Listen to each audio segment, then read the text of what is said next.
最终的话，人们一定还是回归在一个时空下进行我们的一些感情交流，尤其是感情这一块这样的一个交流，它是最好的啊。就像微信和电话的发明也没有疏远人们之间的关系，而是让大家交流的更频繁，成本更低了。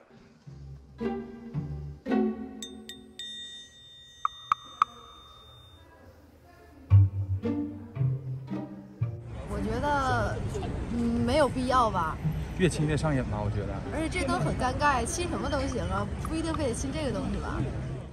我觉得没什么作用，而且买这种东西，我觉得蛮变态的，根本不能解决什么异地，其实还不如视频，每天跟对象视频还有用一点。